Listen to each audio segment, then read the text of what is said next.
Una semana antes de Navidad, me quedé helada en el pasillo cuando escuché a mi propia madre reírse de su plan. Yo no sería una invitada en la fiesta. Sería la niñera no remunerada de 9 niños inquietos. Se me oprimió el pecho, pero sonreí para mis adentros.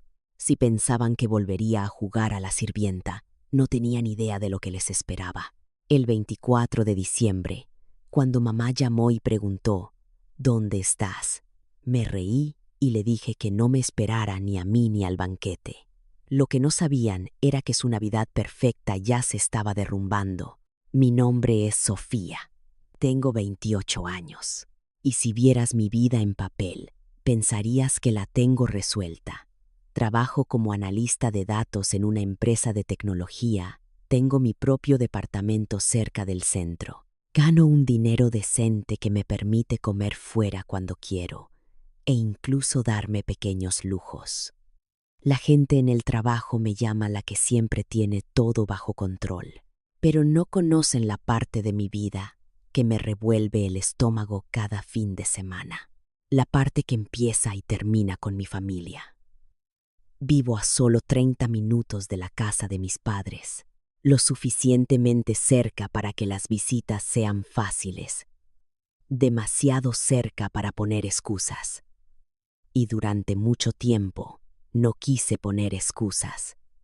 Amo a mis padres, o al menos solía pensar que lo hacía, de la forma sencilla en que los niños aman a sus padres.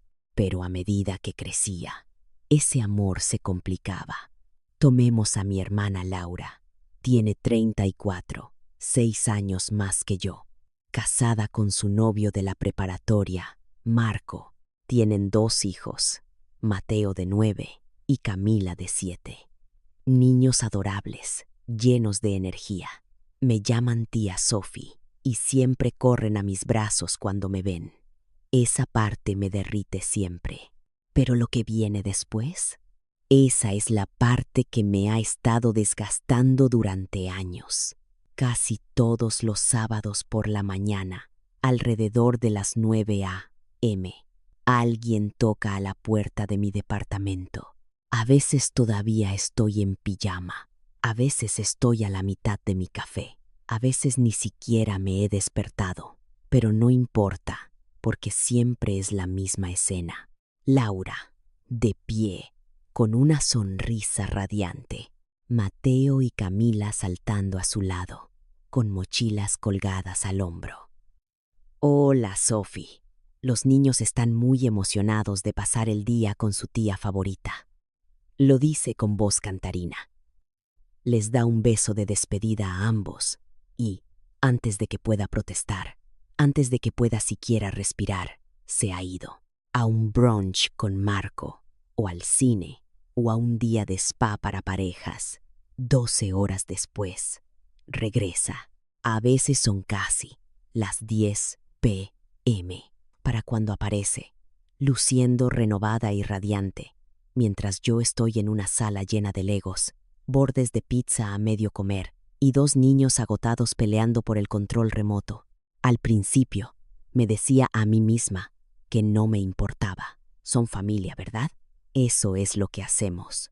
Nos ayudamos mutuamente y yo sí quiero a esos niños. Pero después del 10º sábado consecutivo y luego del 20º, el patrón dejó de sentirse como amor y comenzó a sentirse como explotación. Hace 3 meses llegué a mi límite. Era un domingo por la mañana. Los niños acababan de irse y yo estaba sentada en la mesa de mi cocina, mirando mi desayuno intacto. Me ardían los ojos por el cansancio. Mi cabeza zumbaba por un ruido que ya no estaba allí. Tomé mi teléfono y llamé a Laura. Hola, Laura, empecé con cuidado. ¿Podemos hablar de los sábados? Hubo un silencio al otro lado, lo suficientemente largo como para pensar que la llamada se había cortado. Luego su voz regresó, aguda, pero cubierta de esa falsa herida que ha perfeccionado con los años. Vaya, Sofía, no puedo creer que saques el tema. Estás siendo egoísta. Marco y yo Trabajamos toda la semana. Apenas tenemos tiempo para nosotros. Tú no tienes hijos, no tienes esposo. ¿Qué más haces los sábados? De todos modos, intenté explicar, con la voz temblorosa, que tal vez quería salir, tener una cita, ver a mis amigos. Quería decir que yo también estaba agotada, que mi trabajo me drenaba, que merecía mis fines de semana. Pero Laura no estaba escuchando. Estás siendo ridícula. Mateo y Camila te adoran. Eres básicamente su segunda mamá. ¿Por qué les negarías eso? Cuando colgué, mis manos temblaban de rabia y vergüenza. De alguna manera, había convertido mi súplica por un poco de equilibrio en un ataque contra ella, y yo era la egoísta.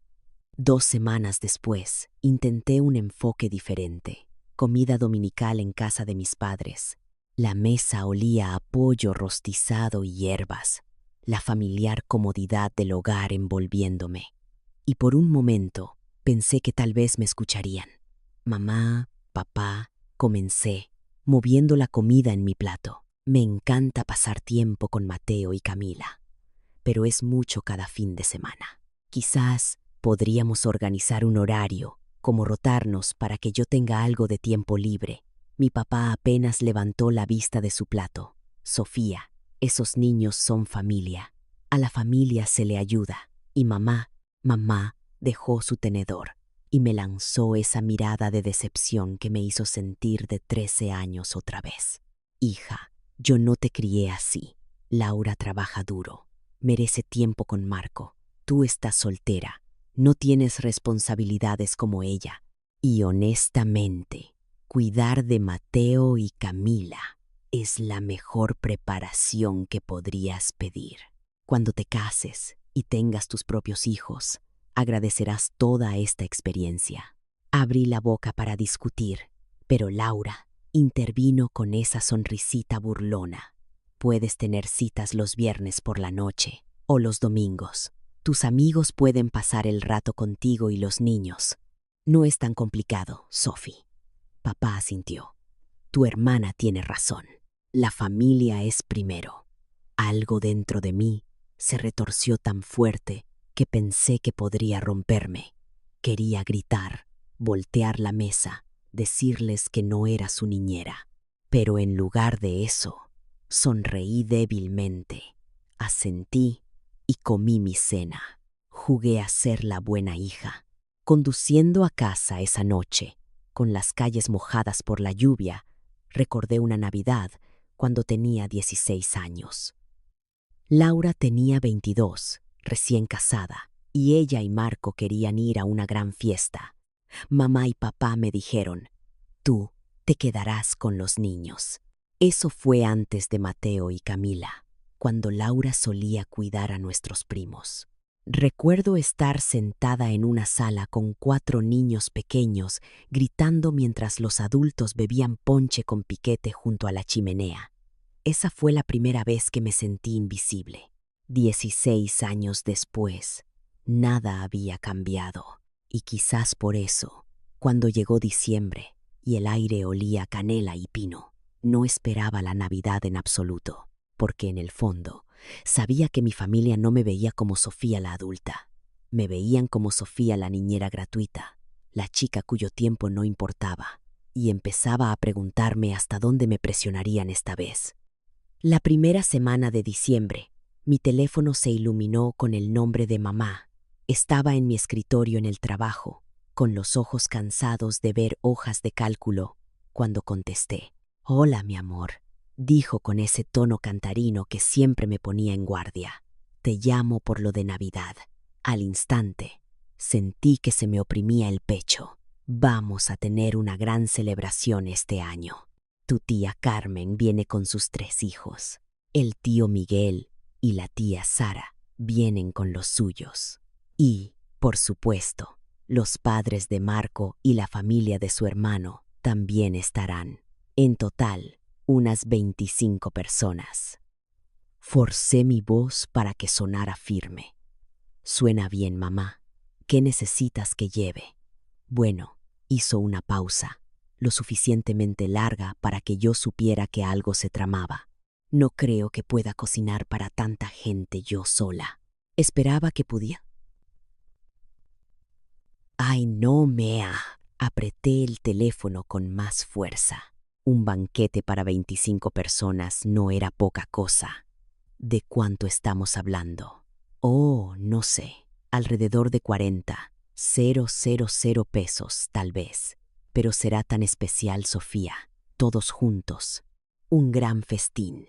Sin estrés para mí. Miré la hoja de cálculo en mi pantalla. Los números se volvían borrosos. 40,000 pesos. Ese era el viaje para el que había estado ahorrando.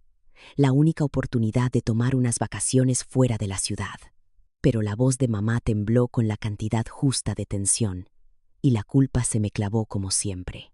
«Está bien, mamá», susurré. «Yo me encargo». Su alivio fue instantáneo. «Gracias, mi amor. Eres una hija tan buena. Te enviaré una lista de los platillos favoritos de todos». Cuando terminó la llamada, dejé caer la cabeza entre mis manos. «Es solo una vez», me dije, «una cena de Navidad». Una semana después, el teléfono volvió a sonar. Esta vez era la empresa de banquetes. «Señorita López, habla Sara de El Buen Sabor. Tenemos un pequeño problema con su pedido. El jamón glaseado con miel no está disponible. Podríamos sustituirlo por pavo rostizado». Parecía un problema menor, pero no quería tomar la decisión sin preguntar a mi familia. «Déjame verificar y te llamo de vuelta». Colgué y marqué a mamá, directo al buzón de voz. Papá, buzón de voz. Laura, buzón de voz. Los 3 teléfonos apagados al mismo tiempo. Algo me inquietó. Esa tarde conduje hasta la casa de mis padres. La escarcha crujía bajo mis llantas. El vecindario brillaba con luces navideñas. Usé mi llave para entrar. La casa olía a estofado, familiar y cálido. Entonces me quedé helada. Desde la sala escuché la voz de mamá, fuerte, alegre, animada. Estaba hablando por el teléfono fijo.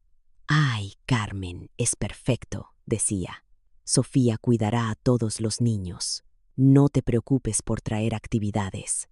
Estarán bien arriba.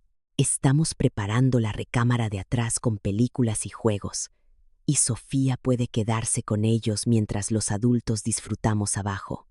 Mi cuerpo se enfrió. 9 niños, 10 tal vez. Y yo, atrapada arriba con ellos como una niñera mal pagada mientras todos los demás bebían vino y jugaban cartas. La voz de mamá bajó de tono, pero aún podía oír la sonrisa en ella. «Es perfecto. Sofía no tiene hijos, así que no está cansada como el resto de nosotras. Es la más joven, llena de energía. Lo hace todos los sábados de todos modos, que son unos cuantos más por una noche». Me agarré a la pared, con la mascada enrollada con fuerza en mi puño. Mi abuela me había regalado esa mascada antes de morir, y de repente sentí que era lo único que me ataba a la realidad. Se me revolvió el estómago. Esto no era un error, no era un malentendido, era una trampa. Nunca habían planeado que yo disfrutara la Navidad. Yo era la empleada, excepto que no era empleada. Simplemente se esperaba de mí. Retrocedí hacia la puerta, con el corazón acelerado. Pero entonces la llamada terminó y los pasos de mamá se acercaron. Forcé mi voz para que sonara normal. «Mamá, acabo de llegar». Apareció, con una falsa sorpresa en su rostro. «Sofía, qué linda sorpresa. ¿Qué te trae por aquí?» El restaurante llamó. No hay jamón. Ofrecen pavo en su lugar. ¿Está bien? «Oh, pavo suena perfecto. Lo que tú creas que es mejor, mi amor». Su sonrisa era demasiado amplia, sus ojos demasiado cómplices. Asentí, me fui rápidamente y me senté en mi coche, agarrando el volante hasta que me dolieron las manos. Para cuando llegué a casa, mi decisión estaba tomada. Llamé de nuevo a El Buen Sabor. «Hola, habla Sofía López. Necesito cancelar mi pedido para Nochebuena». Cancelar, señorita López. Navidad es en solo una semana. Podemos reembolsar una parte, pero solo recibirá unos 20,000 pesos de vuelta. Está bien. Cancele o pedido. Cuando colgué, sentí el pecho más ligero y más pesado a la vez. Entonces recordé algo. Una llamada de hace meses. Valeria, mi antigua compañera de la universidad. Ven a Valle de Bravo para Navidad, había dicho. Mi familia tiene una cabaña en las montañas. Esquí, chocolate caliente, una verdadera fiesta. En ese momento la rechacé sin pensarlo. La familia era primero. Ahora, mirando el correo de confirmación del reembolso en mi pantalla, busqué el número de Valeria. Vale, ¿recuerdas esa invitación para Navidad? ¿Sigue en pie? Su risa fue brillante, burbujeando a través del teléfono. ¿Hablas en serio? Por supuesto. Vente el 23. Nos vamos a la cabaña ese día. Cuando terminó la llamada, me recosté en el sofá, con el corazón latiendo a un nuevo ritmo. Por primera vez, no iba a seguirles el juego. Por primera vez, no iba a ser su sirvienta. Y no tenían ni idea de lo que se avecinaba. El 23 de diciembre llegó con un frío cortante en el aire, de ese tipo de frío que te muerde las mejillas incluso antes de salir. Salí temprano del trabajo, hice mis maletas y las metí en la cajuela de mi coche.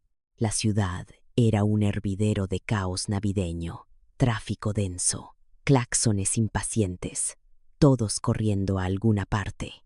Pero mientras me incorporaba a la autopista, dejando atrás el perfil de la ciudad, me sentí más ligera. Horas después, llegué a la casa de los padres de Valeria en Valle de Bravo. La noche olía a pino y a nieve, de esa que cruje bajo tus botas como vidrio quebradizo. Sus padres, Miguel y Carolina, me recibieron con los brazos abiertos. No solo fueron amables, fueron genuinamente cálidos, haciéndome pasar a su casa como si siempre hubiera sido parte de su familia. Jugamos juegos de mesa hasta la medianoche, las risas llenando la mesa de la cocina. No recordaba la última vez que me había reído así con mi propia familia. A la mañana siguiente, cargamos su camioneta y nos dirigimos a la cabaña. Era sacada de una postal. Paredes de troncos, humo saliendo de la chimenea, pinos cubiertos de nieve hasta donde alcanzaba la vista. Adentro olía a madera y chocolate. Valeria me mostró una habitación con edredones apilados en la cama y ventanas que enmarcaban las montañas. Por primera vez en años, sentí que la Navidad podría realmente pertenecerme. Ese sentimiento duró hasta las 3 p.m. de Nochebuena. Mi teléfono vibró en el sofá a mi lado. La pantalla se iluminó con mamá. Valeria levantó las cejas. Es la hora del show. Forcé una sonrisa y contesté. Sofía, ¿dónde estás? La voz de mi mamá era aguda, cargada de pánico. Ya están todos aquí. La comida debía llegar hace una hora. Respiré hondo, mirando el fuego crepitar en la chimenea. No voy a ir, mamá. Silencio. Luego, ¿qué quieres decir con que no vienes? No seas ridícula. Ven para acá, ahora mismo. Dejé que las palabras cayeran pesadamente. Te escuché la semana pasada, hablando con la tía Carmen. Sé todo sobre su plan de encerrarme arriba con 9 niños mientras todos los demás disfrutaban de la Navidad. El silencio esta vez fue ensordecedor. Me la imaginé apretando el teléfono, su falsa sonrisa resquebrajándose. Finalmente, su voz regresó, fría y a la defensiva. Estás siendo dramática. Eso no fue lo que escuchaste. Sé exactamente lo que escuché, y no voy a hacerlo más. Tampoco esperen el banquete. Lo cancelé. La erupción fue inmediata. Voces de fondo, el tono agudo de Laura, la indignación resonante de mi papá. Luego, Laura misma tomó el teléfono. Sofía, ¿qué diablos te pasa? Todos planeábamos relajarnos mientras tú cuidabas a los niños. Estás siendo completamente egoísta. Mi risa salió más cortante de lo que esperaba. Estoy cansada de ser tu niñera gratuita, Laura, y tu billetera de respaldo. No lo haré más. ¿Crees que esto es por dinero? Espetó. No entiendes lo difícil que es criar hijos. No sabes lo que significa el sacrificio. No, tienes razón, dije con calma. No tengo hijos, lo que significa que la Navidad no se trata de que yo críe a los tuyos. Antes de que pudiera responder, colgué. Valeria me miró con los ojos muy abiertos. Vaya, eso fue intenso. ¿Estás bien? Miré alrededor de la acogedora cabaña, la luz del fuego parpadeando en las paredes de troncos, el aroma a canela que venía de la cocina donde su mamá estaba horneando. Pensé en mi familia en casa, caminando de un lado a otro, en pánico, su plan perfecto desmoronándose en tiempo real. Estoy mejor que bien, dije en voz baja. Soy libre. Apagué mi teléfono y no lo volví a encender hasta la mañana de Navidad. Cuando finalmente lo hice, la pantalla explotó con notificaciones. 43 llamadas perdidas. 27 mensajes no leídos. El primero, de mamá. Llámame de inmediato. ¿Dónde estás? Esto es inaceptable. Luego, otros más desagradables. Eres cruel y egoísta. Has arruinado la Navidad para todos. Los mensajes de Laura eran venenosos. No puedo creer que nos hayas hecho esto. Tuvimos que improvisar a última hora. Comimos porquerías. Los niños estaban miserables. Marco intervino. Tu hermana está llorando. Los niños preguntan por qué no hay cena de Navidad. Las palabras de papá fueron las que más me dolieron. Pasamos la Navidad en un caos. Los niños corrían por todas partes. La casa era un desastre y los invitados se fueron temprano. Todo esto es tu culpa. Los leí todos, sentada en una cabaña llena de risas, el olor a roles de canela, el sonido de la nieve cayendo afuera. Y en lugar de culpa, empecé a reír. Porque mientras mi familia perseguía a 9 niños gritando y buscaba sobras, yo estaba bebiendo chocolate caliente junto al fuego con gente que de verdad quería tenerme cerca, por primera vez en mi vida. No era la sirvienta en la historia de mi propia familia, pero sabía que no había terminado, porque si había algo que mis padres y Laura no soportaban, era perder el control. Y yo acababa de romper su poder sobre mí de la manera más pública y humillante posible. 4 días después, el 29 de diciembre, los golpes en la puerta de mi departamento sacudieron las paredes. No eran educados ni tentativos. Eran furiosos, insistentes. Me congelé con mi taza de café a medio camino de mis labios. A través de la mirilla vi exactamente lo que esperaba. Mamá, papá y Laura en el pasillo, con los rostros contraídos por la furia. Abrí la puerta lentamente. Hola.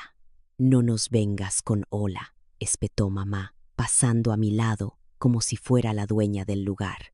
Papá y Laura la siguieron, cerrando la puerta detrás de ellos. Mi pequeño departamento de repente se sintió claustrofóbico. Las sombras caían sobre las paredes mientras la luz invernal de afuera se atenuaba. La voz de papá era cortante. Necesitamos hablar. De acuerdo, dije con calma, dejando mi café en la barra. Hablemos. Mamá se giró para enfrentarme, con los ojos enrojecidos y la voz temblando de ira. ¿Cómo pudiste hacernos esto, Sofía? 25 personas sentadas esperando una cena de Navidad y no teníamos nada. Nada. Los invitados preguntaban dónde estaba la comida. Añadió papá. Tuvimos que decirles que hubo una confusión con el banquete. Quedamos como tontos. Laura se acercó, con las mejillas sonrojadas de rabia. La familia de Marco ahora piensa que somos unos desorganizados. Su madre no paraba de preguntar por qué no teníamos planes de respaldo. Estaba mortificada. ¿Y los niños? Mamá levantó las manos. 9 niños gritando, corriendo como locos, destruyendo la casa. Fue un caos. Solté una pequeña risa, amarga y aguda. Vaya, eso suena terrible. Tener que cuidar a sus propios hijos durante una fiesta. No puedo imaginar lo agotador que debe haber sido. No te pases de lista con nosotros, jovencita. Ladró papá. Sabes perfectamente lo que hiciste. Sí, dije, enderezando la espalda. Sí sé lo que hice. Elegí no ser su niñera no remunerada y su banquetera personal. Me elegí a mí. Eres nuestra hija, gritó mamá, las lágrimas brotando ahora. Se supone que debes ayudar a la familia. La miré fijamente. Mi corazón latía tan fuerte que podía sentirlo en la punta de mis dedos. ¿Ayudar a la familia? Pero lo que ustedes querían no era ayuda. Querían que yo pagara la cena de todos y luego pasara toda la fiesta encerrada arriba con 10 niños mientras ustedes se divertían abajo. Eso no es ayudar. Eso es ser utilizada. La voz de Laura restalló como un látigo. Eres tan egoísta. Trabajamos duro toda la semana. Merecemos relajarnos en las fiestas. ¿Y yo no trabajo duro? Respondí. ¿No merezco relajarme? ¿Qué hace que su tiempo valga más que el mío? Tú no tienes hijos, gritó. No entiendes lo difícil que es. Sentí mis manos apretarse alrededor de la mascada que colgaba de mi silla, la mascada roja de mi abuela. Me ancló, me recordó su voz. No dejes que nadie te convierta en su sombra. Tienes razón, dije en voz baja pero firme. No tengo hijos, lo que significa que la Navidad no se trata de que yo críe a los tuyos. Se supone que es para que la familia pase tiempo junta. Pero ustedes nunca me quisieron allí como familia. Me querían allí como mano de obra. Las lágrimas de mamá se volvieron frías. Su voz se agudizó como el cristal. Por tu culpa, nunca podremos dar la cara ante esos parientes de nuevo. Todos piensan que somos unos anfitriones terribles.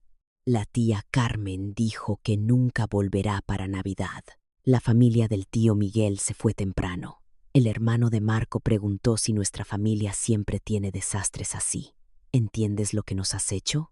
Los miré a los 3, sus ojos quemándome, y me di cuenta por primera vez de que no me importaba. ¿Saben qué? No me importa, dije, con voz firme. No me importa que su Navidad se arruinara. No me importa que los invitados se fueran temprano. No me importa que se sintieran avergonzados, porque ustedes me han estado usando durante años. Cada sábado, Laura me deja a sus hijos. En cada fiesta, esperan que pague, cocine, limpie, cuide niños. Ni una sola vez me preguntaron qué quería yo. Ni una sola vez me trataron como a una igual. La mandíbula de papá se tensó. Somos tu familia. La familia no se manipula mutuamente, repliqué. La familia no conspira a espaldas de los demás. La familia no se ríe de convertir a uno de los suyos en guardería gratuita. Por un momento, silencio. El aire era denso. El único sonido, el leve zumbido de mi refrigerador. Luego mamá se enderezó, secándose las mejillas, su voz como hielo. Bien, si así es como te sientes, entonces hemos terminado. No te invitaremos más a las reuniones familiares. No te incluiremos en las fiestas. Puedes estar sola. Bien, dije sin dudar. Sus ojos se abrieron de par en par, como si esperaran que me derrumbara, que suplicara. No lo dices en serio, susurró Laura. Lo digo completamente en serio.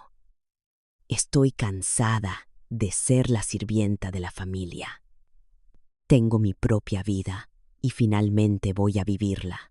Te arrepentirás de esto, dijo mamá, con el labio temblando. Cuando seas mayor y estés sola, te arrepentirás de haber alejado a tu familia.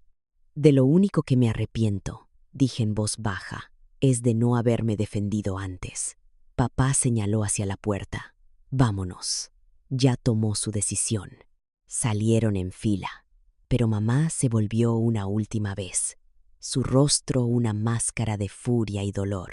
No vengas a llorarnos cuando te des cuenta de lo que has perdido. No lo haré, dije, y lo decía en serio. La puerta se cerró detrás de ellos con una finalidad que resonó en todo el departamento.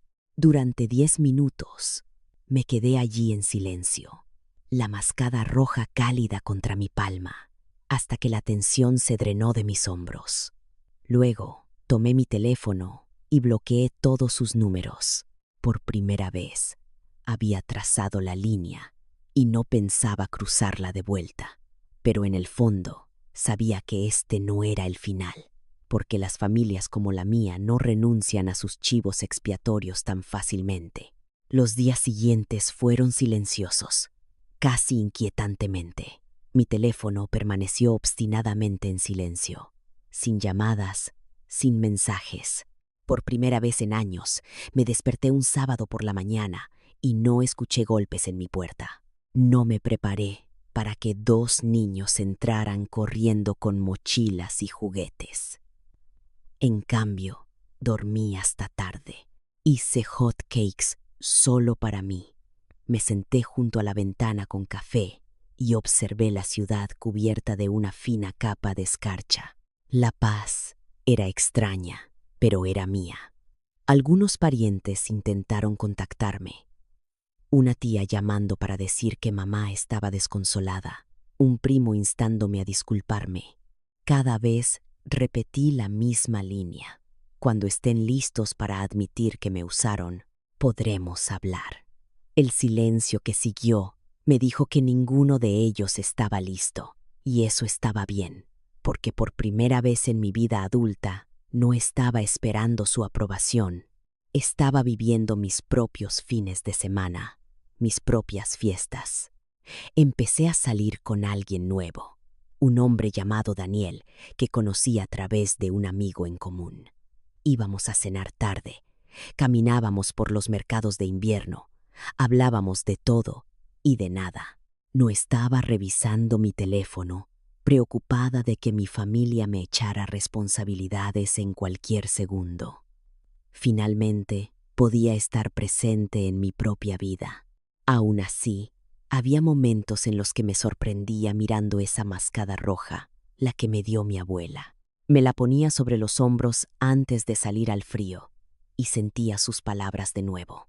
No dejes que nadie te convierta en su sombra. Quizás había tardado demasiado en aprender esa lección, pero la había aprendido. Pasaron 2 meses. La distancia con mi familia se sentía menos como una herida y más como una cicatriz que sanaba, sensible, pero prueba de que había sobrevivido.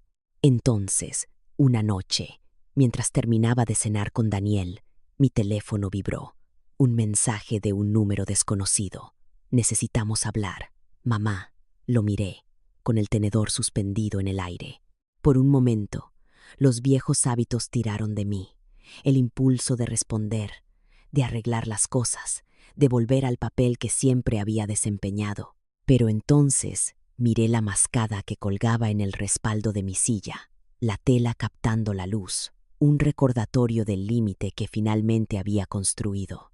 No respondí, todavía no, quizás nunca, porque esta es la verdad.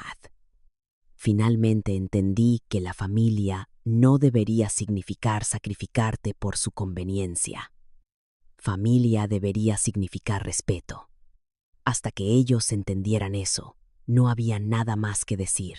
Apagué mi teléfono, me recosté en mi silla y dejé que el silencio llenara la habitación.